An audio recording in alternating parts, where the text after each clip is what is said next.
हरिहंत सिद्ध सूर्य उपाध्याय साधु सर्व अर्थ के प्रकाशी मांगलिक उपकारी है।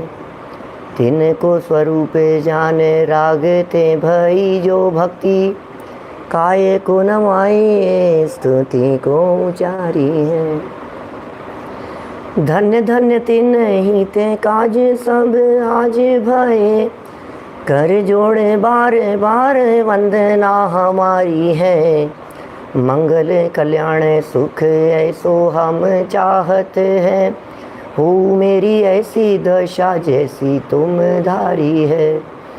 हो मेरी ऐसी दशा जैसी तुम धारी है।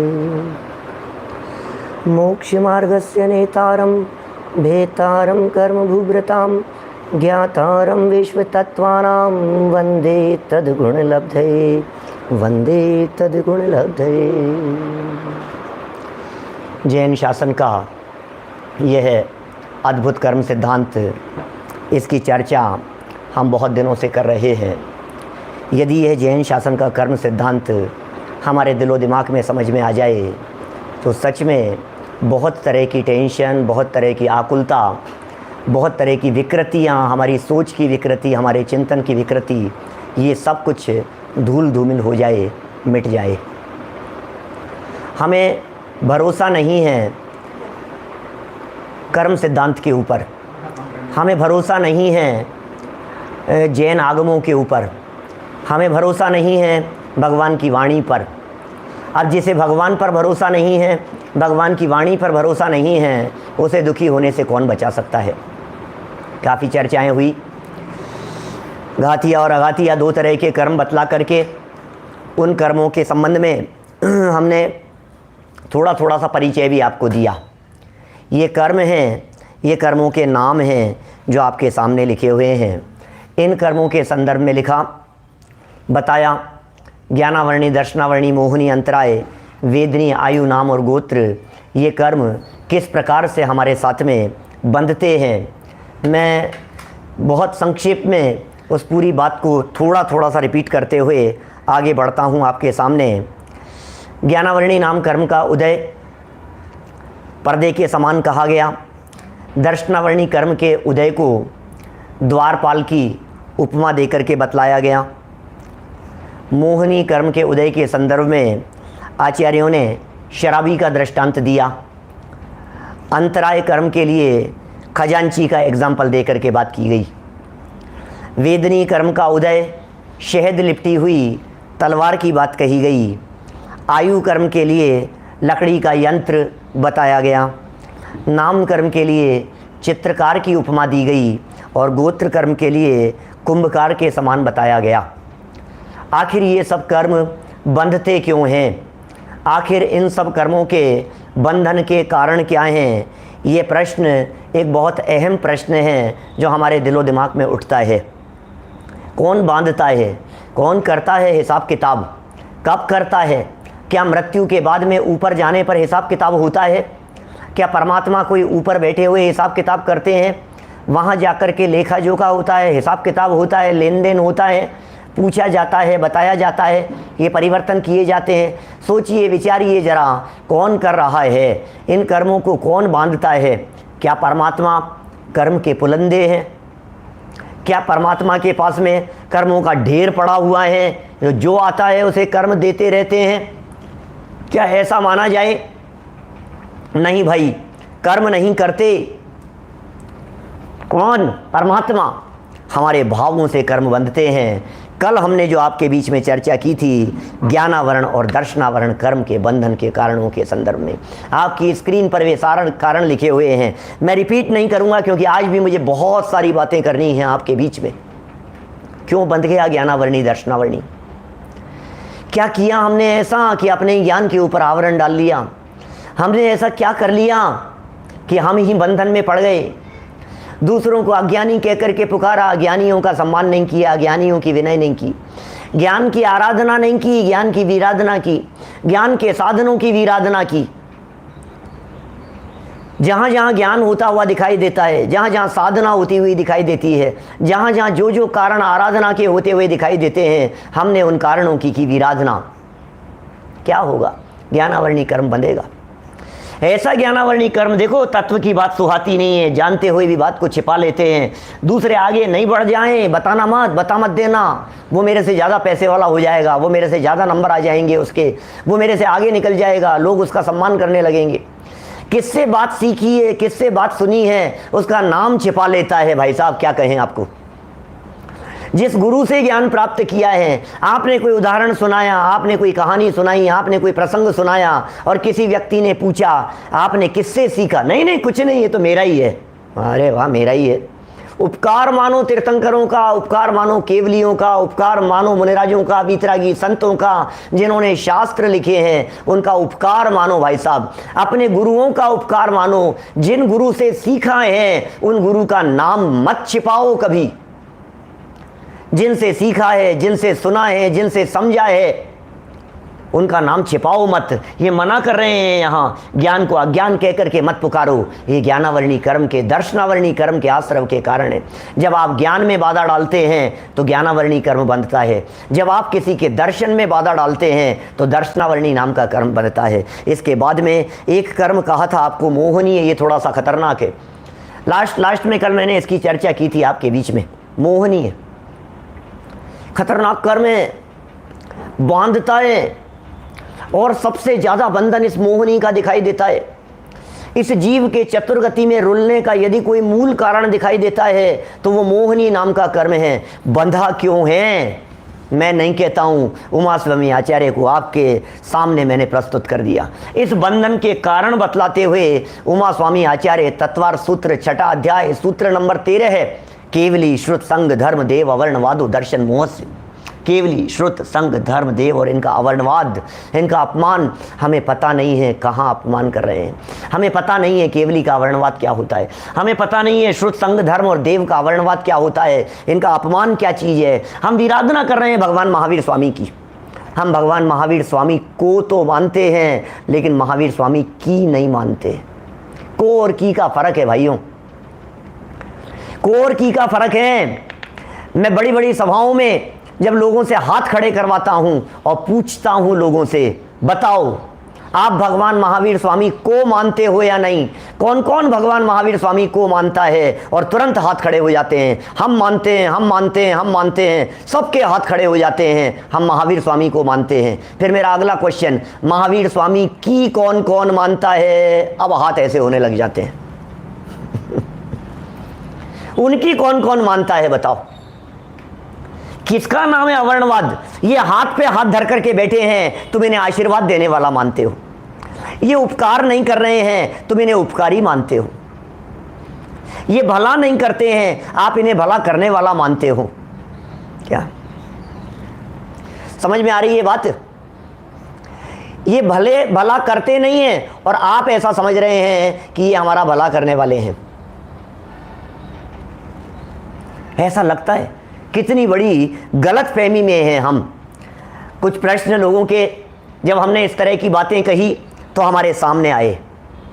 किस तरह के प्रश्न कि साहब मान लिया कि इससे नहीं होता, मान लिया कि भगवान नहीं करते, लेकिन यदि भगवान को करता धरता थोड़ा सा मान लेते हैं तो एक आशा बनी रहती है, एक विश्वास बना रहता है, एक उम्मीद बनी रहती है हमारे दिलो दिमाग में। कोई बात नहीं, विधान करने से, अनुष्ठान करने से कुछ नहीं होगा, हमने मान लिया, समझ लिया, लेकिन एक विश्वास तो बना हुआ है कि शायद विधान और अनुष्ठान किया तो तबीयत ठीक हो जाएगी। क्या शायद भगवान को जाकर के हमने प्रक्षाल किया, शायद हमने जल की धारा, शांति धारा, शायद हमने उनके सर पर यदि किसी तरह का प्रक्षाल, पूजन, भक्ति, आराधना, विधान, अनुष्ठान, कोई दान दिया, तो कम से कम इतना विश्वास तो है कि इससे कुछ भला हो जाएगा।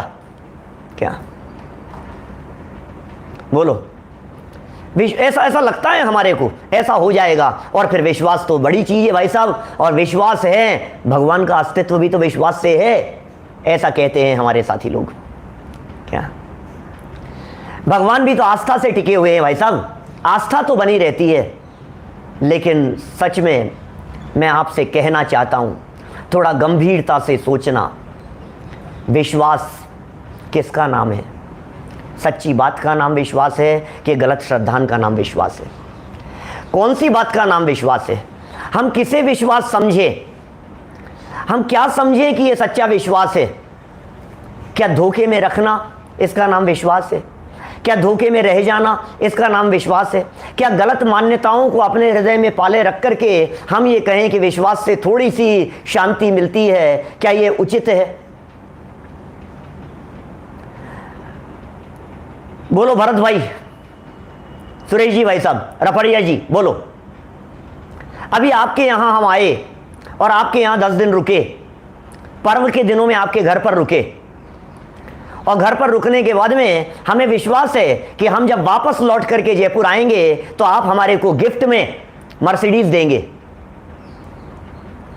विश्वास है हमारे को।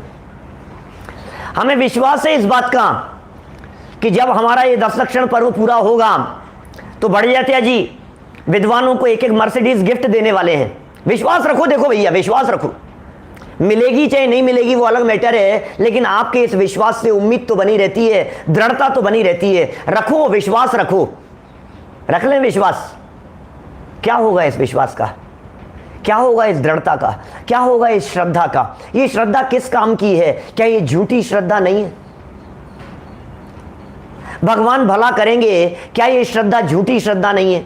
क्या ये अंधश्रद्धा नहीं है? क्या ये गलत विश्वास नहीं है? क्या ये गलत फहमी नहीं है?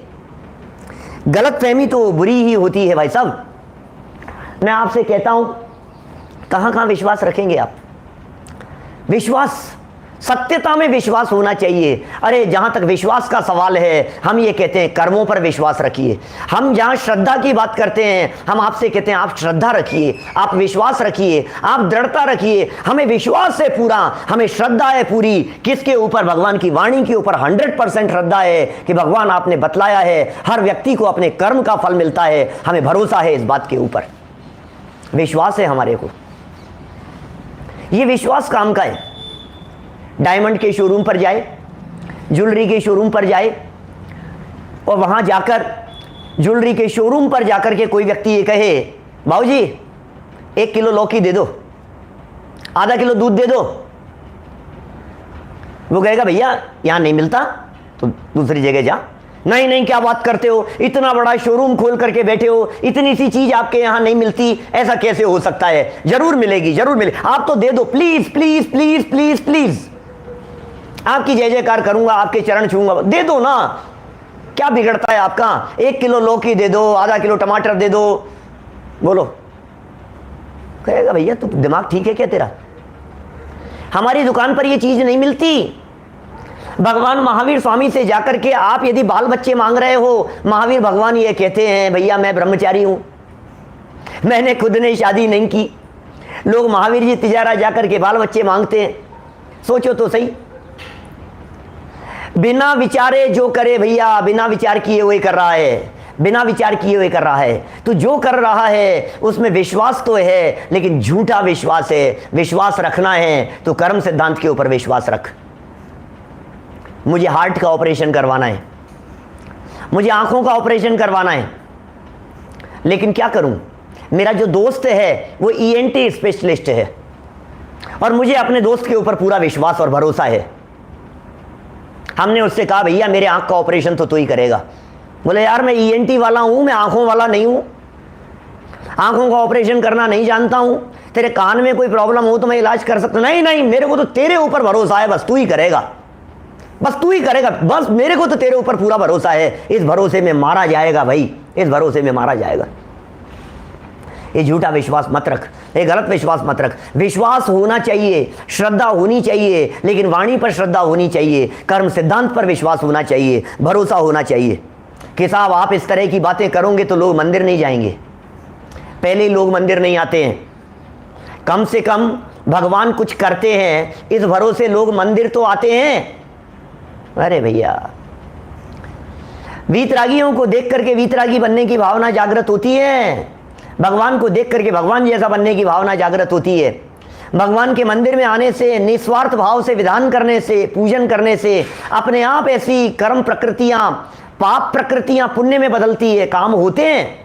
टोडरमल जी साहब ने लिखा है सर, मोक्ष मार्ग प्रकाशक पेज नंबर 7 पर लिखा, ऐसा लिखा 7 नंबर पेज पर कि अरहंत आदि की पूजन भक्ति करने से लौकिक प्रयोजनों की सिद्धि भी होती है। क्या? अरहंतों की भक्ति करने से, भगवान की पूजन करने से, भगवान की आराधना करने से लौकिक प्रयोजनों की सिद्धि भी होती है। लेकिन नीचे उतर करके एक लाइन लिखी, इस लौकिक प्रयोजन को लेकर के भगवान के पास में मत जाना। और हमने तो सुना है, मन में तो कुछ रखते हो और जवान से बोलते हो जन्म जरा मृत्यु विनाश ना है। क्या? मन में तो कुछ रखते हो और भगवान को चढ़ाते समय बोलते हो संसार ताप विनाश ना है। मन में तो कुछ और भावना रखते हो और जवान से बोलते हो अक्षय पद प्राप्त है, काम मान विध्वंस नाए, क्षुधा रोग विनाश नाए, मोह अंधकार विनाश नाए, अष्ट कर्म दहनाए, मोक्ष फल प्राप्त है, अनर्घ पद प्राप्त है। जवान से तो कुछ और बोल रहे हो, पूजा में तो कुछ और पढ़ रहे हो और मन में भावना है अष्ट कर्म दहनाए की भावना नहीं है, जन्म जरा मृत्यु रोग विनाशन की भावना नहीं है। भावना तो यह है कि घुटनों का दर्द मिट जाए, घुटना दर्द निवारण आए। क्या? बोलो। कमर दर्द विनाशन आए। क्या? हार्ट रोग निवारण आए। ये इसको लग रहा है मन में तो हार्ट की पीड़ा दिख रही है और मुंह से बोल रहा है हे भगवान जन्म जरा मृत्यु विनाश ना आए। तो भैया किससे मायाचारी कर रहा है? दुख क्या है, संकट क्या है, इसकी भी तो खबर नहीं है। असली दुख जन्म जरा मरण का है। न दुख समझते हैं न दुख के उपचार की बात समझते हैं। इसलिए हो रहा है भगवान का अवर्णवाद, इसलिए हो रही है भगवान की निंदा, इसलिए हो रहा है भगवान का अपमान। न केवल भगवान का, शास्त्र का अपमान करता है, शास्त्र की बात को नहीं मान करके संघ का अपमान करता है, बहुमान नहीं करके, विनय नहीं करके, धर्म का अपमान करता है, देव का वर्णवाद करता है, अपमान करता है, देवों का, लौकिक देवों का भी अपमान करता है। इंद्र देवता बहुत मेहरबान हो गए, जल बरसाने के लिए बैठे हैं इंद्र देवता। ये इंद्र देवता को जल बरसाने वाला मानना ये सौधर्म इंद्र का अपमान है। सोच लो आप, ये चर्चाएं की इस देव के अपमान में, क्योंकि केवली में देव आ गए हैं पहले। दोबारा देव क्यों लिखा उमा स्वामी आचार्य ने? दोबारा देव की चर्चाएं क्यों की? उठा करके देखो, ग्रंथ उठा करके देखोगे तो आपको बातें पता लगेगी। भाई साहब, मेरा तो कहना यह है, श्रद्धा और विश्वास बहुत बड़ी चीज है। हमें विश्वास है, सच कहता हूं, मुझे विश्वास है। किसी के आगे भीख मांगने की जरूरत नहीं है, विश्वास रखो। किसी के आगे हाथ फैलाने की जरूरत नहीं है, विश्वास रखो। अपने आप को दीनहीन और दरिद्री मत समझो, इस बात पर विश्वास रखो। आप में भगवान बनने की ताकत है, इस बात पर विश्वास रखो। भगवान की वाणी पर भरोसा करके भगवान बना जा सकता है, इस बात पर विश्वास रखो। विश्वास रखना है हमारे को, भगवान पर विश्वास रखना है हमारे को। रखो ना उनकी वाणी पर विश्वास कि हे जीव तू आत्मा नहीं, तू परमात्मा बन सकता है। हे जीव तू समस्त कर्मों को नष्ट कर सकता है। विश्वास रखो इस बात पर। सम्यक दर्शन ज्ञान चारित्राणी मोक्ष मार्ग है, ये जीवन में प्रकट हो सकता है। विश्वास रखो इस बात पर। विश्वास, लोग समझते हैं भगवान भला करेंगे, इसका नाम विश्वास है। ऐसा नहीं है। विधान करने से घर में शांति हो जाएगी, इसका नाम विश्वास है। ऐसा नहीं है, ये झूठा विश्वास है, क्योंकि इससे कुछ होता तो है नहीं और आप मानते हो, अनर्थ हो जाएगा। भाई साहब, बचो इससे, बचने का प्रयत्न करो। ये मोहनी नाम का कर्म ऐसा बंधता है, अनंत काल के लिए एक इंद्री में ले जाकर के पटक देता है ये मोहनी कर्म। थोड़ा सा तो डरो इस मोहनी कर्म से, थोड़ा सा तो घबराहट होनी चाहिए, थोड़ा सा तो डर होना चाहिए। हमें डर नहीं है, हमें चिंता नहीं है। बोलो, हमें पता नहीं है ये मोहनी कर्म क्या कर देगा। चलिए आगे बढ़ते हैं। एक अंतराय नाम का कर्म है। क्या करता है अंतराय नाम का कर्म?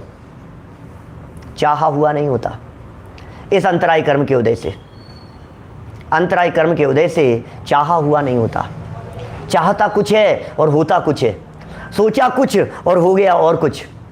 जब इस अंतराय कर्म का उदय आता है तो रोता है, लेकिन बंध के कारणों पर विचार नहीं करता है। मैं उमा स्वामी आचार्य को आपके सामने प्रस्तुत करना चाहता हूं।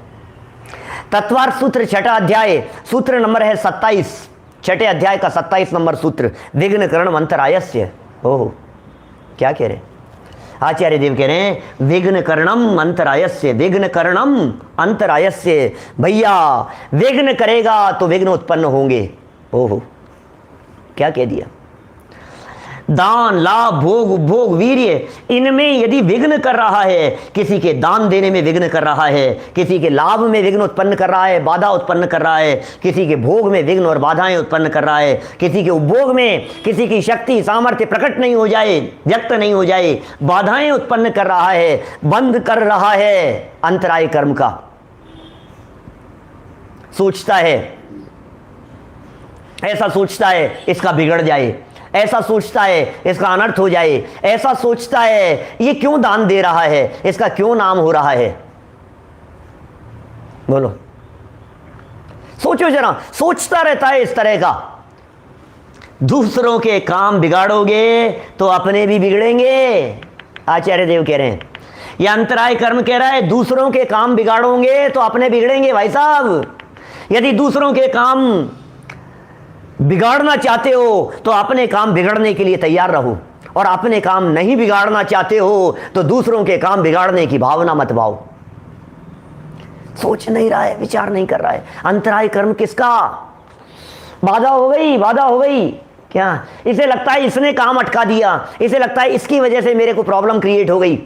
सच सच बतलाना, आपका एक शोरूम है और आपके उस शोरूम पर कोई क्लाइंट आया है और 2 करोड़ की डील फाइनल होने वाली है। 2 घंटा 3 घंटा आपके पास में बैठ करके उसने डिस्कशन किया है, बिल्कुल बात फाइनल हो रही है और आपका चित्त इतना प्रसन्न है कि अब तो 2-3 करोड़ की डीलिंग अभी हो जाएगी, फाइनल हो जाएगा, बस फाइनल है सारी बात। और फिर वो व्यक्ति निकल करके बाहर गया। बाहर निकल करके जाने के बाद उसका कोई जानकार, उसका कोई रिश्तेदार, रिलेटिव आपके पड़ोस वाली दुकान पर था। 5 मिनट के लिए पड़ोस की दुकान पर रुका, उससे बातचीत की, कुछ नहीं, नॉर्मल बातचीत की, और बातचीत करके वो चला गया। अब दूसरे दिन आपने कॉल किया, भाई साहब वो डीलिंग, वो रेस्पॉन्स नहीं दे रहा है, वो बात नहीं कर रहा है, लगता है डील कैंसिल कर दी उसने। अब आपके दिमाग में बत्ती जलती है। क्या बत्ती जलती है?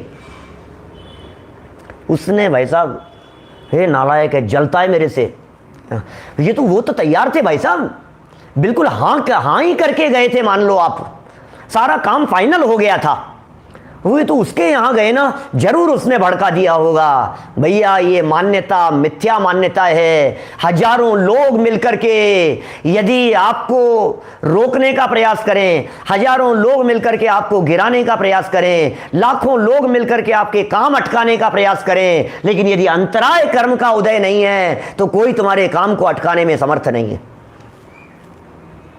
एड़ी से चोटी तक का जोर लगा लो, अपने अंतराय कर्म का उदय चाहिए। कोशिश कर ले में करने वाले पाप कर्म का उदय मेरा चाहिए। मेरे यदि पाप कर्म का उदय नहीं है तो कितने भी मारने वाले आ जावे, वो मुझे मारने में समर्थ नहीं हो सकते। कितने भी कष्ट देने वाले आ जावे, कितने भी लोग सोचें इसका काम अटक जाए, कितने लोग सोचें इसका काम बिगड़ जाए, सोचते रहो सोचते रहो। पता है आपकी ऐसी सोच से क्या होता है? ये कह रहे हैं अपने पैरों पर कुल्हाड़ी मार लेता है। बोलो, अपने पैरों पर कुल्हाड़ी मार लेता है दूसरे के काम अटकाने की भावना से। इसको पता नहीं है कर क्या रहा है। भैया सोच और विचार बदल, चिंतन बदल। अपने ही पैरों पर ये सोच रहा है मैंने उसकी ऐसी तैसी कर दी, ये सोच रहा है मैंने उसका काम अटका दिया। तूने उसका काम नहीं अटकाया, तूने अनजाने में अपने काम अटकने के लिए बीज बो दिए हैं। ये अंतराय कर्म सिखा रहा है, सिखा रहा है अंतराय कर्म। बोलो, जो उदाहरण मैंने आपको अंतराय के संदर्भ में बिजनेस का दिया है, मैं कई बार ऐसा ही उदाहरण शादी विवाह के संदर्भ में भी देता हूं मेरे पुराने प्रवचनों में। लड़की वाले आए थे या लड़के वाले आए थे हमारी पुत्री के लिए देखने के लिए। बात फाइनल, बहुत हंस के बात कर रहे थे, खुश थे, प्रसन्न थे, और निकल करके जाते समय पड़ोसी के यहां 2 मिनट बोलते हुए गए और दूसरे दिन उन्होंने रिश्ते के लिए मना कर दिया। आपको क्या लगता है पाड़िया जी साहब? बोलो, आपको क्या लगता है? ये नालायक हमारे खिलाफ है, इसने हमारा रिश्ता बिगाड़ दिया। अरे कौन किसका रिश्ता बिगाड़े भैया? अंतराय कर्म समझ में आ रहा है कि नहीं? क्या होता है अंतराय कर्म? मैं ये कहना चाहता हूं नवीन सिंह जी साहब, विश्वास रखो अपने कर्म के उदय के ऊपर। ये विश्वास। क्या आपको यदि अपने कर्म के उदय के ऊपर भरोसा है, अब दुनिया की कोई ताकत विचलित नहीं कर सकती। क्या हमें भरोसा है, सच में मुझे भरोसा है, लाखों वर्षों तक जीऊं या मृत्यु आज ही आ जाए, मुझे भरोसा है इस बात पर। मुझे भरोसा है इस बात पर, हजारों लोग मिलकर के मेरी निंदा और आलोचना करें तो भी मुझे कोई फर्क नहीं पड़ता है। मुझे भरोसा है मेरा कर्म का उदय है इस प्रकार का। जब पाप कर्म का उदय होता है भैया, जब तीव्र पाप कर्म का उदय होता है, तो आपको सफाई देने, आपकी सफाई काम नहीं आती। किस किस को सफाई दोगे आप? मेरी कोई गलती नहीं है, मेरी कोई गलती नहीं है। पाप के उदय में सफाई काम नहीं आती और पुण्य के उदय में सफाई देने की जरूरत नहीं पड़ती। हम किसे सफाई दे रहे हैं बोलो? हम सोच रहे हैं नहीं मैं समझा दूंगा, मैं बता दूंगा, कुछ जरूरत नहीं पड़ती। उदय बदल गया भाई साहब, उदय बदल जाता है। याद करो सेठ सुदर्शन को, ऐसी कहानियां इतनी उछलती है, बता ही देता हूं, सुन लो। सेठ सुदर्शन को याद करो, फंस गया था चक्कर में। बहुत सुंदर थे, धर्मात्मा थे, साधना करते थे। अष्टमी चतुर्दशी के दिनों में समूह वहां जाकर के नग्न होकर के साधना करते थे, शमशान में जाकर के सामायिक करते थे। रानी मोहित हो गई उनके ऊपर, रानी मोहित हो गई और मना कर दिया। नहीं, रानी के भाव समझ गए, वो मना कर दिया, अरे मैं तो नपुंसक हूं। पीछा छूटा रानी से, मैं तो नपुंसक हूं। बाद में 10-15 दिन बाद में रानी को पता लगा कि इनके तो संतान है, इनके तो पुत्र हैं। धोखा दिया उसने मेरे को, मैं भी देख लूंगी। और रानी ने धोखे से क्या किया, अपनी सेविका और अपनी दासियों को साथ में लेकर षड्यंत्र रचा। और दासियों ने रात के अंधेरे में, रात्रि में 12-1 बजे के आसपास अपनी दासियों से एक मूर्ति मंगवाई, चादर में लपेटकर, पत्थर की मूर्ति। और पहरेदारों ने रोका और उन्होंने मूर्ति को घेर दिया और मूर्ति टूट गई। षड्यंत्र था, षड्यंत्र का पार्ट था।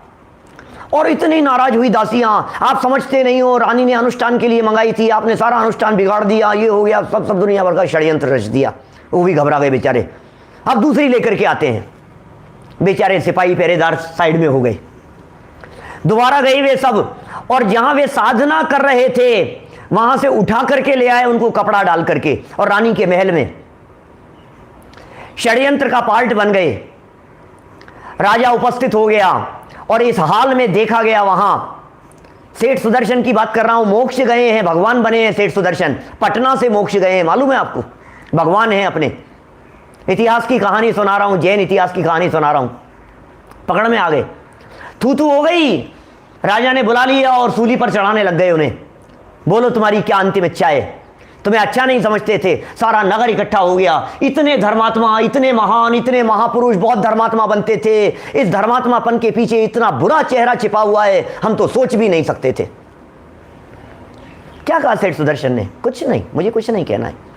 पत्नी खड़ी है, बच्चे खड़े हैं, सारे गांव के लोग खड़े हुए हैं, बोलो जरा क्या सफाई देवें, क्या बोलें, क्या बताएं? कुछ नहीं। पाप कर्म का उदय, जब मेरे ही पाप कर्म का उदय है तो सफाई काम नहीं आएगी। क्या करें? जरूरत नहीं है आपको ज्यादा बोलने की और सफाई देने की, क्योंकि मेरे पाप कर्म का उदय। देखो आप, देवलोग उसके शील की प्रशंसा करने के लिए, जैसे ही उसे सूली पर चढ़ाया जा रहा था, जैसे ही फांसी दी जा रही थी, देवलोग ऊपर से प्रकट हो गए, जय जयकार करने लग गए और सूली का सिंहासन बना दिया। सारी बात प्रकट हो गई। फिर सजा तो मिली, लेकिन सेठ को नहीं, किसको? यह बात आप समझ सकते हैं। मैं आपसे कहता हूं, यदि उसके पुण्य का उदय नहीं आता, यदि ये परिस्थितियां नहीं बदलती, तो शायद हम भी इतिहास में ये कहते कि ऐसा सेठ, उसने ये काम किया। उदय है भाई साहब, उदय है, परिस्थितियां हैं। इसलिए ये कर्म हमारे को सिखा रहे हैं, मत कोशिश कीजिए किसी के ऊपर आक्षेप लगाने की, मत इल्जाम लगाइए किसी और के ऊपर, तेरी वजह से मेरा काम बिगड़ गया, तेरी वजह से दूध उफन गया, तेरी वजह से एक्सीडेंट हो गया, तेरी वजह से मैं फेल हो गया, तेरी वजह से मैं पकड़ में आ गया, तेरी वजह से मेरी हड्डी टूट गई, तेरी वजह से मुझे सजा मिल गई, तेरी वजह से मुझे उन्होंने पनिशमेंट दे दिया। अरे दूसरों के ऊपर कब तक उंगली उठाते रहोगे? याद रखो, जब एक उंगली दूसरे की तरफ उठती है तो 3 उंगलियां अपनी तरफ भी होती है। क्यों नहीं याद करते हो इस बात को? ये कर्म सिद्धांत जीवन जीने की कला सिखा रहा है। ये कर्म सिद्धांत आर्ट ऑफ लिविंग सिखा रहा है। ये कर्म सिद्धांत सिखा रहा है, ये कर्म सिद्धांत सिखा रहा है सोचने का नजरिया। ये कर्म सिद्धांत बतला रहा है देखने का दृष्टिकोण। सहज रहो, शांत रहो, अपने उदय का विचार करो। जे कर्म पूरव किए खोटे, सहे क्यों नहीं जिए रा। विश्वास करो इस कर्म सिद्धांत के ऊपर। बोलो, दान देने वालों की अनुमोदना करो। लाभ यदि पड़ोसी को मिल गया है तो मन ही मन जलो मत, ईर्ष्या का भाव मत रखो। भोगने में, उपभोग में अटक जाते हैं भाई साहब। भोग और उपभोग के काम आपके किसने अटका दिया है? महीने भर से इंतजार था पार्टी का, महीने भर से इंतजार था, बेटे की शादी हो रही है, तैयारियां चल रही थी, खूब उत्साह था मन में। और जिस दिन शादी का समय आया उस दिन दस्त लग गए, तबीयत खराब हो गई, इतना बीमार हो गया कि बिस्तरों से हिल नहीं सका और 2 दिन तक बीमार पड़ा रहा और तीसरे दिन बिल्कुल ठीक। शादी अटेंड नहीं कर पाया, पार्टी अटेंड नहीं कर पाया। भोगना चाहे और भोग नहीं पाए, उपभोग करना चाहे और उपभोग नहीं कर पाए। कौन? अंतराय। अंतराय बंध के कारण क्या है? अपने पैरों पर कुल्हाड़ी मारता है, ये बंध के कारण है। विघ्न करणम, दूसरे के काम में विघ्न उत्पन्न कर दिया, अंतराय कर्म बांध लिया। विघ्न करणम अंतरायस्य। विघ्न मत करो, विघ्न मत करो। अरे विघ्न करो, ये तो बहुत दूर की बात है। विघ्न करने का विचार भी मत करो, क्योंकि विचार करने मात्र से कर्म बनते हैं। कर्म आपके एक्शन को नहीं, कर्म आपके इंटेंशन को पकड़ते हैं, आपके भाव को पकड़ते हैं। प्रति समय वो याद करो उस कैमरे को, याद करो उस रिकॉर्डिंग को जो बाहर नहीं अंदर में पकड़ रही है, उसे याद करो, उसे सोचो। बदल लो, सोच बदल लो। आगे चलते हैं भाई साहब, बहुत बातें इसके संदर्भ में कही जा सकती थी। मेरी भावना तो यह है कि आज सभी कर्मों के बंधन के कारणों को निपटा दूं। है हमारे पास में आधा घंटा भी, चिंता मत करो, बहुत होता है आधा घंटा। आधे घंटे में तो भाई साहब बहुत कुछ काम हो सकता है। ये जैन शासन है, आधे घंटे में दुनिया बदल सकती है। आधे घंटे में भरत जी को केवल ज्ञान हो गया था दीक्षा लेने के बाद। बोलो, भरत जी 6 खंड की विभूति को छोड़ करके दीक्षा ली, साधना के लिए बैठे और आधे घंटे में केवल ज्ञान की प्राप्ति हो गई। हमारे ज्ञानचंद जी विदिशा वाले पंडित जी साहब थे, वो बोलते थे 1.25 घंटे में तेरे मकान की नींव नहीं डाली जा सकती है, बिल्डिंग नहीं खड़ी की जा सकती है, लेकिन इस 1.25 घंटे में तू अपने आत्मा का अनुभव करके भगवान बन सकता है, परमात्मा बन सकता है। बोल, ये बात है भाई साहब, कुछ श्रद्धा बदलने की बात है, विश्वास बदलने की बात है। देखिए आप, आघातीय कर्म 4 हैं। आघातीय कर्म, वेदनीय कर्म की बात कर रहे हैं। क्या वेदनीय कर्म की हम बात कर रहे हैं? कैसा बंधता है ये वेदनी नाम का कर्म? कौन बांधता है इस वेदनी कर्म को? वेदनी, आयु, नाम, गोत्र, इन कर्मों के आश्रव और बंध के कारण क्या हैं? उमा स्वामी आचार्य को फिर आपके सामने प्रस्तुत करना चाहता हूं। उमा स्वामी आचार्य क्या कह रहे हैं? उमा स्वामी आचार्य कह रहे हैं वेदनी कर्म साता और असाता 2 रूपों में देखा जाता है।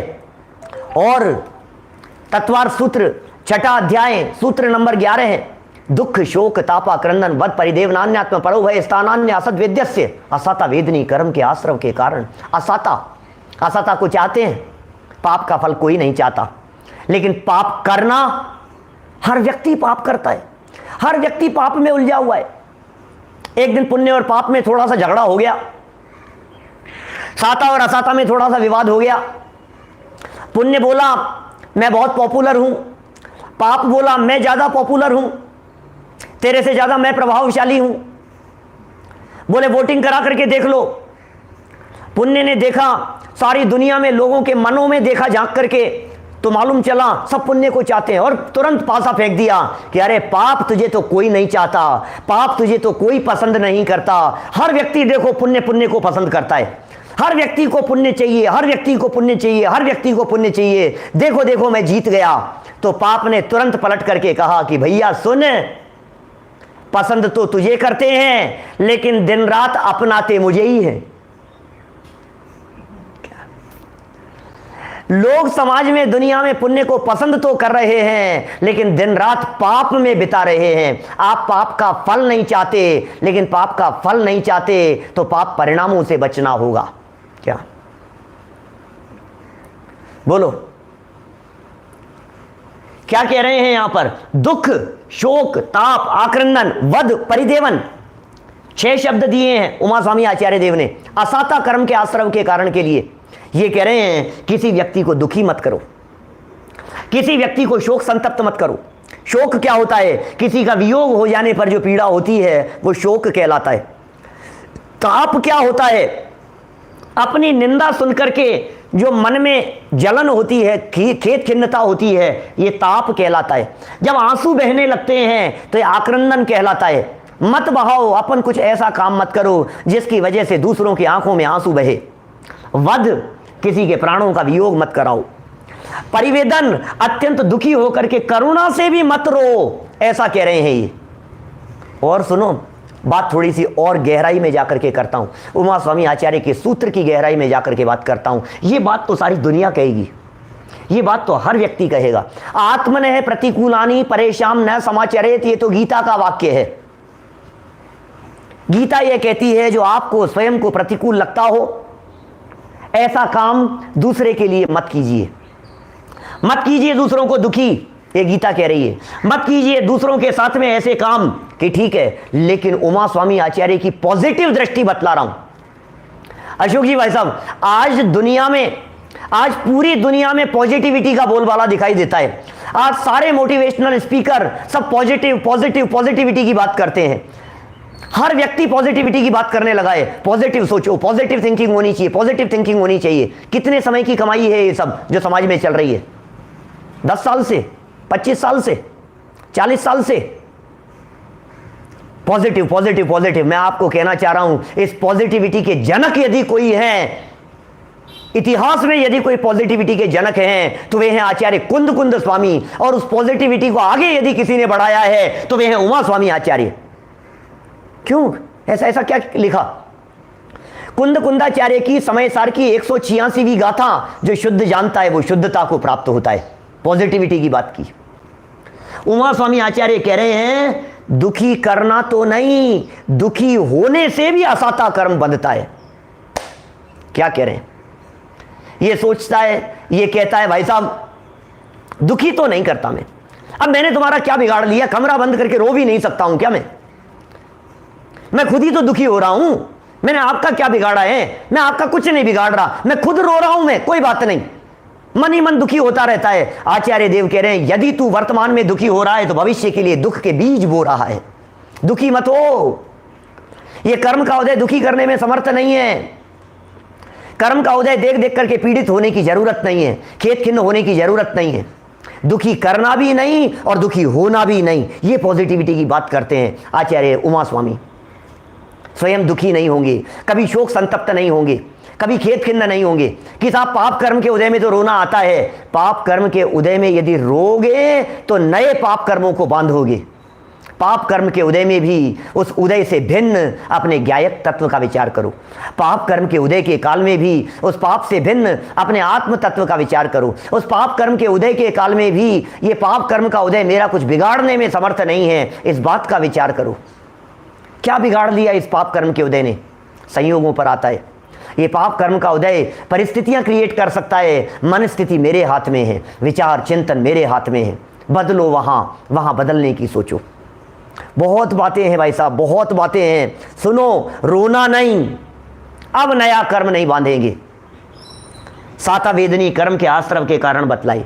साता कैसे बंधती है, पुण्य कैसे बनता है? भूत वृत्त्यनुकंपा दान सराग संयमादि योग एक शांति शौचमिति सद्वेद्यस्य, 12 नंबर का सूत्र। जीवों के प्रति करुणा का भाव, व्रतियों के प्रति दया का भाव, अनुकंपा का भाव, दान देने का परिणाम, संयम का भाव, शांति का भाव, निर्लोभपन की वृत्ति, सातावेदनी नाम का कर्म बनता है। पुण्य प्रकृतियां बनती है इससे। सहज रहो, शांत रहो। अरे साहब ठीक है, अब शांति रखेंगे, अब सहज रहेंगे हम, पुण्य प्रकृतियां बंधेगी ना, अब सहज और शांत रहेंगे। सुनो, फिर कहता हूं आपसे विचार करना, आप पुण्य क्यों बांधना चाहते हो? पुण्य क्यों बांधना चाहते हो आप? पुण्य से अनुकूलताएं मिलती है, पुण्य से मुक्ति नहीं मिलती। और पुण्य और पाप, साता और असाता, यद्यपि दोनों पर्यायवाची नहीं है। सूक्ष्म दृष्टि वाले लोगों की दृष्टि से मैंने पहले भी कही है मोक्ष मार्ग प्रकाशक पर प्रवचन करते समय बीच में, 148 कर्म प्रकृतियों में 100 प्रकृतियां पाप रूप है, 68 प्रकृतियां पुण्य रूप है। लेकिन साता और असाता 148 में से सिर्फ 2 प्रकृतियां हैं वेदनीय कर्म की। इसलिए साता माने पुण्य प्रकृतियां नहीं होता, असाता माने पाप प्रकृतियां नहीं होता। कहने के लिए कह दिया जाता है मोटा मोटा। साता के उदय से अनुकूलताएं मिल गई, साता के उदय से यश प्रतिष्ठा मिल गई, साता के उदय से मान सम्मान मिल दिया, लोगों को साता पसंद आने लगती है, अच्छी लगने लगती है। लेकिन साता के साथ में असाता भी होती है, पुण्य के साथ में पाप भी होता है। जब पुण्य को चाहेंगे तो पाप पीछे से अपने आप आ जाएगा। पुण्य की चाह माने पाप की चाह है, पुण्य को बनाए रखने की चाह माने अनजाने में कहीं ना कहीं पाप को इकट्ठा करने की चाह है। इसलिए सावधान रहें, पुण्य की चाह भी ना रखें। आगे बढ़ते हैं। देखिए एक और कर्म है, एक और कर्म है। कौन सा? उसका नाम है आयु नाम का कर्म। ये कैसे बंधता है? 4 प्रकार की आयु होती है, मनुष्य आयु, तिर्यंच आयु, नरक आयु, देव आयु। हम बांधते हैं। कौन ले जाता है इसे नरक में? कौन ले जाता है इसे तिर्यंच में? कौन ले जाता है स्वर्ग में? किसने बना दिया है मनुष्य? क्या हम सोच करके मनुष्य हुए थे? अपने अपने कर्म हैं। अपने अपने कर्म के उदय में इस जीव को मनुष्य, तिर्यंच, देव और नरक अवस्थाओं की प्राप्ति होती है। लेकिन बांधे कैसे थे ये बतलाओ। 4 आयु कर्म के लिए उमा स्वामी आचार्य देव ने 5-6 सूत्र दिए हैं तत्वार सूत्र में। सब नहीं बतलाना चाह रहा, विस्तार में चर्चा नहीं करूंगा। नरक, नरक का कारण क्या है? बहुआरंभ परिग्रहत्वम नारकस्य आयुष्य है। ओह, हम तो परिग्रह के लिए पीछे मरे जा रहे हैं। हम तो इकट्ठा करने के पीछे मरे जा रहे हैं। इकट्ठा कर लो, इकट्ठा कर लो, जितना चाहो इकट्ठा कर लो भाई साहब। लेकिन तुम्हारे इकट्ठा करने से इकट्ठा नहीं होता, और इकट्ठा करने की भावना से, आरंभ और परिग्रह की भावना से नरक आयु का बंध होता है, नरक आयु का आश्रव होता है, नरक के दरवाजे खुलते हैं। आपके इकट्ठा करने से इकट्ठा नहीं होता, आपके जोड़ने से जुड़ता नहीं है। कितनी दुकानें चलाएं, कितनी फैक्ट्रियां लगाएं, बोलिए आप, कि हम चक्रवर्ती बन जाएं। कितनी फैक्ट्रियां चलाएं कि चक्रवर्ती बन जाएं? बोलो, कितने बिजनेस आपको मालूम है? सर सेठ हुकमचंद जी का वो दृष्टांत, वो प्रसंग, जीवन का प्रसंग। इंदौर के सेठ साहब चिंता में मशगूल थे। 2-3 दिन हो गए और सेठानी ने देखा इतनी चिंता, काय की उधेड़-बुन में लगे हुए हैं ये। सेठ जी से कही, पूछी, सेठ जी क्या बात है? 3-4 दिन से देख रही हूं बहुत ज्यादा व्यस्त हैं, बहुत बिजी हैं, बहुत ज्यादा व्याकुलित हैं। सेठ जी ने कहा, अरे मैं तेरे को बताना भूल गया, 8वीं मील फैक्ट्री डालने की तैयारी चल रही है। 8वीं फैक्ट्री डालने की तैयारी चल रही है। ओहो, सेठानी जी ने तुरंत पलट करके कहा, सेठ जी नरक 7 ही होते हैं क्या? बढ़िया सेठ साहब, आपके सेठ जी का उदाहरण है, बोलो, सच्ची घटना है उनके जीवन की। सेठानी जी ने कहा, सेठ जी नरक 7 ही होते हैं, सच्ची घटना है। सेठ साहब ने फैक्ट्री लगाने का विचार और प्रोग्राम और प्लानिंग पूरी की पूरी कैंसिल कर दी। ये जो आरंभ परिग्रह का परिणाम है, ये आचार्य देव कह रहे हैं, ये नरक जाने का दरवाजा है। देखिए सुनना, एक बात सुनना, ये बात सुनकर के कोई व्यक्ति ऐसा नहीं समझ ले कि सारे पैसे वाले लोग नरक में जाएंगे। ऐसा भ्रम हो जाता है। बोले साहब ये तो परिग्रह है ना, ये सब नरक में जाएंगे। सुनो, परिग्रह का मिलना ये कर्म के उदय से है, ये नरक का कारण नहीं है। किस व्यक्ति के पास में कितनी संपत्ति है, किस व्यक्ति के पास में कितना वैभव है, ये उसके नरक का कारण नहीं है। तो क्या नरक का कारण है? संपत्ति हो या नहीं हो, संपत्ति के प्रति जो आसक्ति का भाव है, संपत्ति के प्रति जो लगाव का भाव है, उसके प्रति जो चेट है, उसके प्रति जो ममत्व है, वो परिग्रह है। वो बहुत आरंभ और परिग्रह ये किसी को भी हो सकती है। एक भिखारी व्यक्ति भी नरक जाने का कर्म बांध सकता है, और एक करोड़ और अरबपति संपन्न व्यक्ति भी निरभिमानता, डिटैचमेंट के द्वारा स्वर्ग के दरवाजे खोल सकता है। बात तो परिणामों की है, बात परिस्थिति की नहीं है। ये कर्म सिद्धांत परिणाम बदलने की कह रहा है। आप क्या करेंगे यदि आपके साता के कर्म के उदय से संपत्ति का मिलने का योग है? तो बोलो कि नहीं साहब, जितना धन मिला है जमीन खोद करके गाड़ दूंगा मैं उसे। कि जमीन खोदी उसने धन गाड़ने के लिए, और जहां जमीन खोदी वहां और धन निकल गया। क्या करे? आप तो सोच रहे हैं मुझे नहीं चाहिए, मैं नहीं कमाऊंगा। मत कमाओ आप, लेकिन आपके नहीं कमाते हुए भी सिर्फ एक जमीन थी आपके पास में, 100 गज का प्लॉट था आपके पास में, उसी जमीन के इतने दाम बढ़ गए कि वो करोड़ों अरबों की हो गई। आप क्या करो बोलो? आपके हाथ में क्या है? 100 रुपए का शेयर खरीदा था और 10,000 रुपए का हो गया। आप क्या करो? थोड़ी सी चांदी लेकर के पटक रखी थी और चांदी के भाव आसमान को छू, आप क्या करो बोलो? हमारे हाथ में है ही नहीं घटना और बढ़ना। संपत्ति का घटना, संपत्ति का बढ़ना, उस पर हमारी चलती नहीं है। इसलिए परिणामों को संभालने की बात, नरक की बात हुई। तिर्यंच माया तिर्यगियोनस्य, मायाचार के फल में तिर्यंच मिलती है। मायाचार के फल में तिर्यंच आयु की प्राप्ति हो जाती है। जो जो मायाचारी चल करता है, अरे आड़े तिरछे परिणाम रखता है, आड़े तिरछे परिणाम रखता है। परिणामों में यदि आड़ा तिरछापन है तो गति भी ऐसी प्राप्त हो जाएगी जो तिरछी मिलेगी। मनुष्यों जैसे सीधा खड़ा नहीं हो पाएगा, तिरछी गति की प्राप्ति हो जाएगी। मायाचार, छल कपट, ज्यादा चर्चा नहीं करूंगा। उत्तम आर्जव धर्म का प्रवचन सुन लेना कहीं से भी, 1 घंटे का प्रवचन। मायाचार ये किसका? तिर्यंच आयु के आश्रम का कारण। आगे चलो, स्वभाव की सरलता मनुष्य आयु के आश्रम का कारण है। अल्पारंभ परिग्रहत्व मानुष्यस्य, स्वभाव की सरलता मनुष्य आयु के आश्रम का कारण है। और इतना ही नहीं, और आगे चलो, आगे चल करके कहते हैं सराग संयम, संयमा संयम काम निर्जरा बाल तपांसी देवस्य, शांति का परिणाम, त्याग का परिणाम, वैराग्य का परिणाम, संयम की भावना, व्रतादिक की भावना, उपवास आदि की भावना, स्वाध्याय का परिणाम, जनवाणी सुनने का भाव देव आयु के आश्रम का कारण है। लेकिन है तो सब आयु ही भाई साहब। अब बोलो कैसे भाव करने हैं आपको? कैसे भाव करने?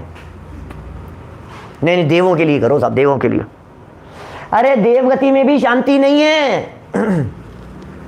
ये चारों गतियां बंधन है, ये चारों गतियां जेल हैं। जेल से छूटना नहीं होता है। देव में चले जाओगे तो वहां भी परमानेंट अवस्था नहीं मिलेगी, लौट के दोबारा यहीं आ जाओगे, कुत्ता बिल्ली बन जाओगे, हाथी घोड़ा बन जाओगे।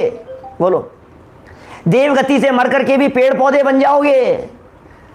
देवगति हमारा फाइनल डेस्टिनेशन नहीं है। हमें नहीं जाना है देवगति में, हमें नहीं चाहिए देवगति। देवगति की चाह में भी पाप बंधता है क्या? इसलिए बचो, इससे बचने के प्रयत्न करो। आगे बढ़ता हूं। नाम कर्म क्या है? ये नाम कर्म, शरीर संरचना कल काफी चर्चा की थी आपके बीच में। भाई साहब निश्चिंत कर रहे हैं सारे कर्म। मैं तो कभी कभी सोचता हूं इस कर्म सिद्धांत को समझ करके मैं तो निर्भर हो गया। कर्म सिद्धांत को समझ करके मेरा सारा वजन उतर गया।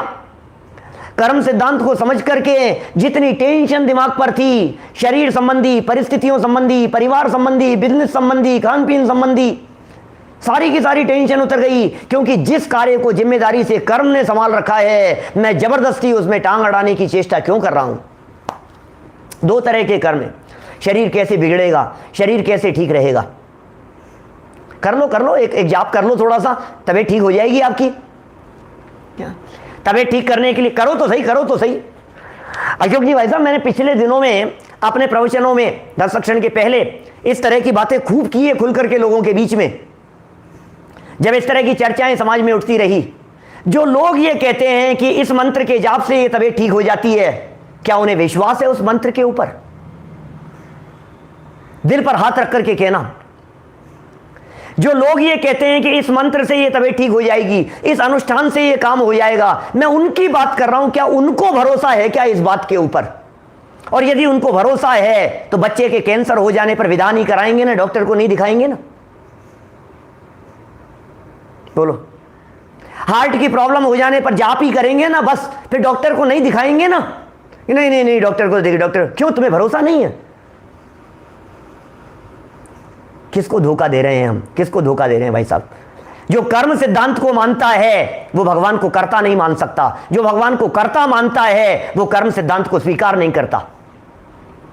दूसरे धर्म दर्शनों में ईश्वर बैठे हुए हैं सब कुछ करने वाले, उनके यहां कर्म व्यवस्था नहीं है, उनके यहां कर्म सिद्धांत नहीं है, कर्म फिलॉसफी नहीं है। हमारे यहां एक अद्भुत कर्म सिद्धांत है जो ये कहता है भगवान आप हाथ पे हाथ धर करके बैठे रहो, भगवान आप सर्वज्ञ हो, आप ज्ञाता दृष्टा रहो, हमारा काम होने दो जैसा हो रहा है।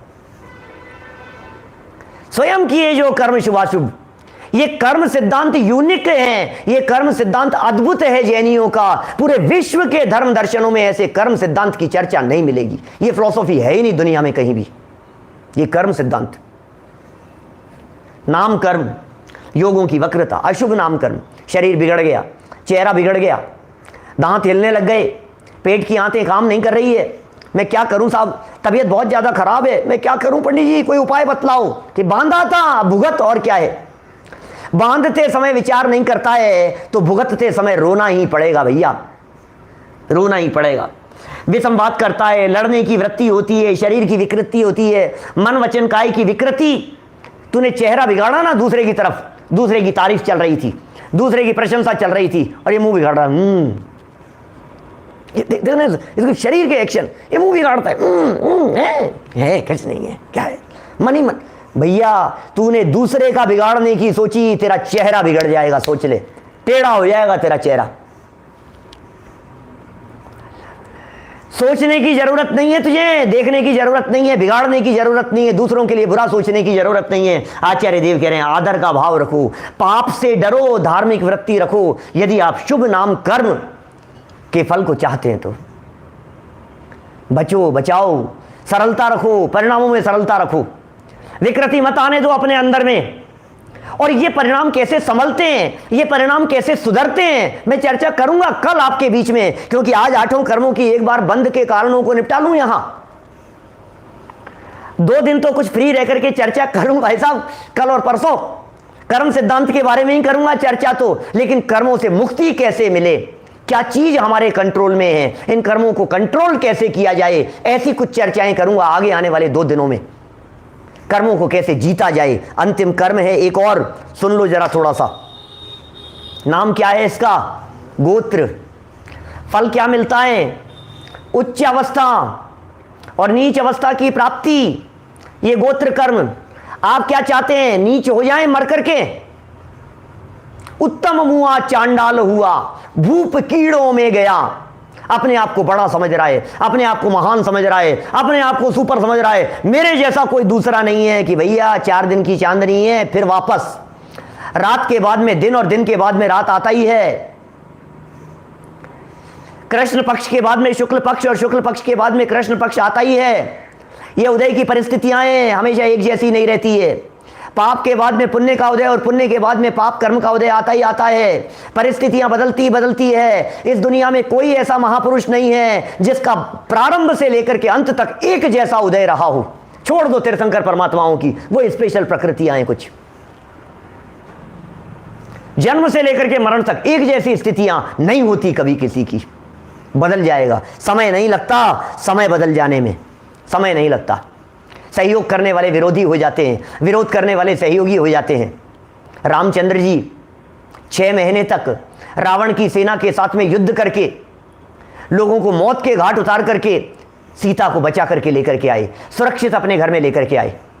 मैं आपसे पूछता हूं फिर क्या हो गया था, जंगल में छुड़वा दिया, उदय बदल गया। मैं आपसे पूछता हूं जब सीता की अग्नि परीक्षा हुई तो देवों ने आकर के पुष्प वृष्टि कर दी, जय जयकार करने लग गए, अग्नि का जल कर दिया। मैं आपसे पूछता हूं उस समय देवलोग कहां चले गए थे जब सीता को रावण उठा करके ले जा रहा था? उस समय कहां चले गए थे देवलोग? रावण उठा करके ले जा रहा है, सो गए देवलोग जाकर के। मैं आपसे पूछता हूं ऋषभदेव स्वामी जब 6 महीने वे आहार के लिए नहीं निकले तब तक तो ठीक, गर्भ कल्याणक मनाया, जन्म कल्याणक मनाया, दीक्षा कल्याणक मनाया, और आज दीक्षा कल्याणक मनाए हुए 6 महीने भी नहीं बीते हैं, आहार चर्या के लिए रोजाना जा रहे हैं और कोई आहार देने वाला नहीं है। क्या हो गया देवों को, कहां चले गए वे सारे के सारे देवलोग? उदय पाप का, उदय पुण्य का, उदय बदल जाएगा, परिस्थितियां बदल जाएगी, उदय बदल जाएगा, अनुकूलताएं प्रतिकूलताओं में बदल जाएगी, प्रतिकूलताएं अनुकूलताओं में बदल जाएगी।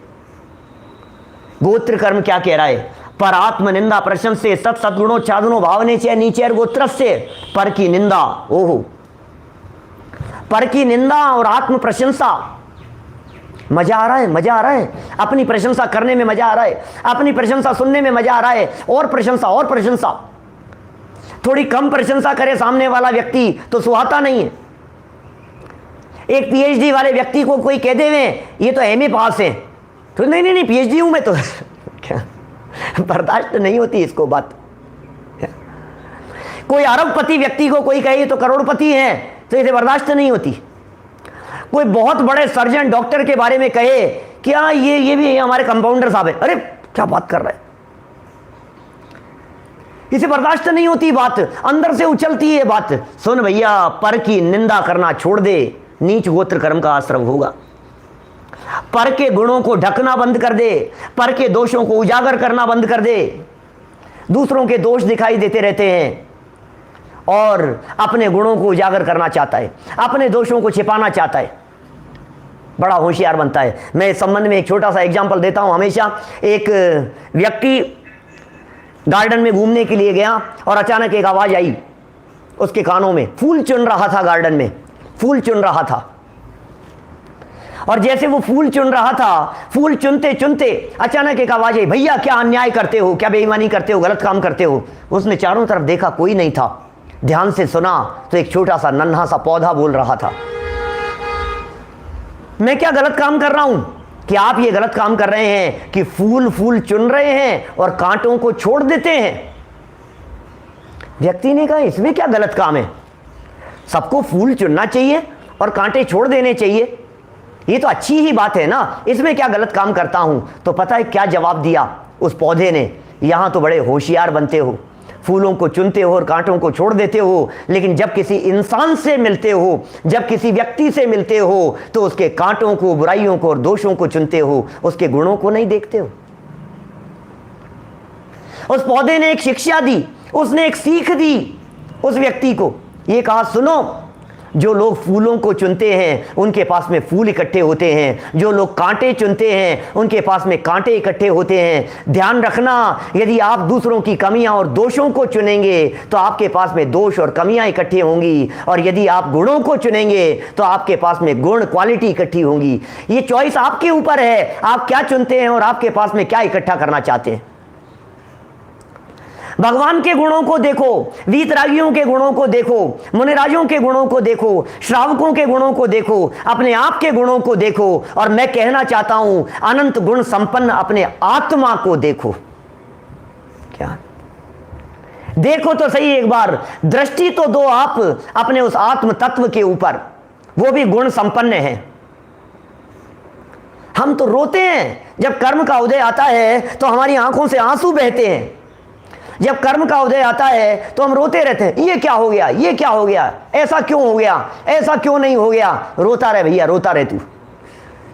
ये कर्म सिखा रहे हैं, ये जीवन जीने की कला सिखा रहे हैं। ये उमा स्वामी आचार्य कर्म सिद्धांत के बहाने आर्ट ऑफ लिविंग सिखा रहे हैं। ये उमा स्वामी आचार्य कर्म सिद्धांत के बहाने जीवन जीने का तरीका सिखा रहे हैं, सोचने का नजरिया सिखा रहे हैं। सीखो आप कैसे सोचना है, कैसे विचार करना है, कैसे चिंतन करनी है, हमारी सोच कैसी होनी चाहिए, हमारा चिंतन कैसा होना चाहिए, हमारा देखने का नजरिया कैसा होना चाहिए, कैसे देखना है, परिस्थितियों को देखने का नजरिया, घटनाओं को देखने का दृष्टिकोण।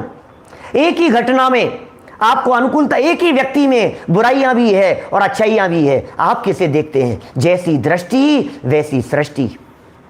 बुराई देखने वाली दृष्टि बुरी है, ध्यान देना। दुनिया में कोई बुरा नहीं होता। जगत में वाक्य आपने कई बार सुने होंगे, पाप से घृणा करो, पापी से नहीं। पापी को गले लगा करके आप उसे सुधार सकते हो, पाप से घृणा करो। ये पापी से घृणा करते हैं, पापी से मत करो घृणा। ओसामा बिन लादेन भी गले लगाने जैसा है। क्या बात कर रहे हो आप। भगवान बन सकता है, भगवान परमात्मा बन सकता है वो व्यक्ति, मर गया खैर अब तो, ऐसा सुना जाता है।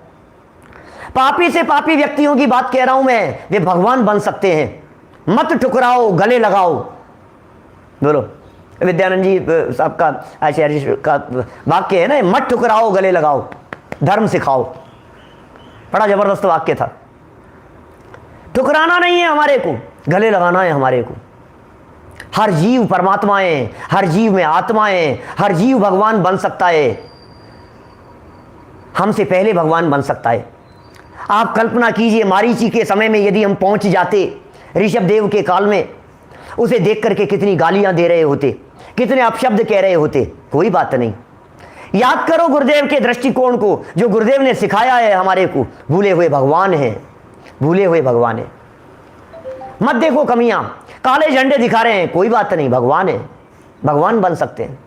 वो आपसे पहले भगवान बन सकते हैं, वो सुधर सकते हैं, उनका जीवन सुधर सकता है। आप यहीं संसार में रुलते रहें और वो आपसे पहले भगवान बन जाएं। एक कहानी याद आ रही है मेरे को, समय हो गया है मेरा, 1 घंटा 16 सेकंड 17 सेकंड बढ़ रहे हैं, 17 18 20 सेकंड आगे हो गए हैं। कोई बात नहीं, 2 मिनट तो लूंगा भाई साहब, इतना तो अधिकार बनता है मेरा। शांतिनाथ भगवान, शांतिनाथ स्वामी, 10 भाव पहले की घटना सुना रहा हूं, शांतिनाथ पुराण की घटना सुना रहा हूं मैं। जवान बेटा और घर में काम करने वाली नौकरानी, सर्वेंट, दासी उलझ गया उसके चक्कर में, उसके प्रेम में, उसके मोह में, और प्रेम और मोह में उलझ गया। कहता है इसी से शादी करूंगा। माता पिता ये कहते हैं नहीं बेटा नहीं, देखो पिताजी भगवान बनेंगे, 10 भाव बाद में तीर्थंकर बनने वाले हैं शांतिनाथ भगवान। अभी 10 जन्म बाकी हैं, उनके जन्म जन्मांतर बाकी हैं, अभी 10 जन्मों तक भटकेंगे अभी वे। और बेटे की बातें सुनकर के बर्दाश्त नहीं, बहुत समझाया, बहुत समझाया, नहीं समझा बेटा। जब बेटा नहीं समझा तो अंतिम उपाय क्या था? रात को सुसाइड नोट लिख करके आत्महत्या कर ली, जहर खा करके मर गए। पता है क्या हुआ?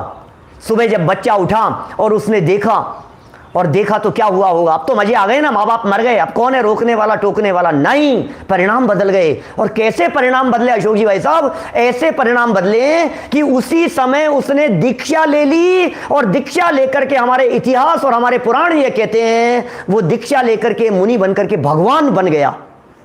देखो तो सही आप, उसी भाव में भगवान बन गया। ये उपदेश देने वाले और शिक्षा देने वाले ये 10 भाव बाद में भगवान बनेंगे, और ये आज भगवान बन गया। कौन व्यक्ति कब सुधर जाए, किसका जीवन कब बदल जाए, किसका चिंतन कब बदल जाए, हर व्यक्ति भगवान है, ये देखने का नजरिया बदलिए आप, सब कुछ बदल जाएगा। आखिर इन कर्मों को कैसे जीतें और इन कर्मों को कैसे कंट्रोल करें, इसके संदर्भ में हम चर्चा कल और परसों 2 दिन आपके बीच में करेंगे। अभी की बात को हम यहीं विराम देते हैं। बहुत सुंदर व्याख्यान सुना आपने संजीव जी गोधा से। आर्ट ऑफ लिविंग को बराबर साथ में रखकर ये दुकान आर्ट ऑफ लिविंग के नाम से चल रही है। वो जैन शासन में कैसे हम ऑलरेडी इन बातों को करते हैं, हमारे आचार्यों ने इन सब चीज़ों को समझा है। दूसरों को दुखी करने का तो हम सोचते ही नहीं है जैन समाज के लोग, जैन दर्शन को मानने वाले लोग, परंतु स्वयं के दुखी होने का भी उतना ही बड़ा पाप है, उतना ही बड़ा अपराध है जितना किसी दूसरे को दुख पहुंचाना। और ये जो सिद्धांत है कि स्वयं को दुखी नहीं होना, जो आज संजीव जी ने आपको समझाने का प्रयास किया, उसी से वास्तव में मानसिक विकार उत्पन्न है। अब संसार में जितने शारीरिक विकार हैं उतने ही मानसिक विकार भी, जितने शारीरिक रोगी आपको मिलते हैं करीब करीब उतने ही मानसिक रोगी भी आपको मिलेंगे, किसी न किसी स्तर पर मानसिक स्थिति में कमजोर हो रहे हैं, मानसिक विकार से ग्रस्त है। अब क्या उपाय है इस मानसिक स्थिति से उभरने का, पॉजिटिव थिंकिंग का? एकमात्र उपाय, अगर मान लो वास्तव में पाप का उदय आया और हमारे पास कोई रास्ता नहीं है, कुछ कर नहीं सकते और दुखी हो रहे हैं, तो उसके लिए क्या उपाय है? हम स्थिति को बदल नहीं सकते, हम हमारे कर्मों को नहीं बदल सकते, गंबद्ध पर्याय को विश्वास कर सकते हैं कि जो होना है अब होगा। मुझे इसको समझना है, ज्ञाता दृष्टा बनकर, गीता में जिसको स्थित प्रज्ञ कहा है, स्थित प्रज्ञ होकर ज्ञाता दृष्टा बनकर इन चीज़ों को मैं देखूं, समझूं और अपने परिणामों को कंट्रोल करूं। मानसिक विकारों के लिए, मानसिक रोगों के लिए इससे अच्छा मत न स्वयं दुखी होना, न दूसरे को दुखी करना, इससे अच्छा मत हो। और किसी अन्य दृष्टिकोण पर नहीं है। ये बात भी आपको संजीव जी गोधा ने समझाई। बहुत बहुत धन्यवाद। सिद्धांत के 3 दिन और बाकी आप लोग बराबर इस नुकसान से भाग ले रहे हैं।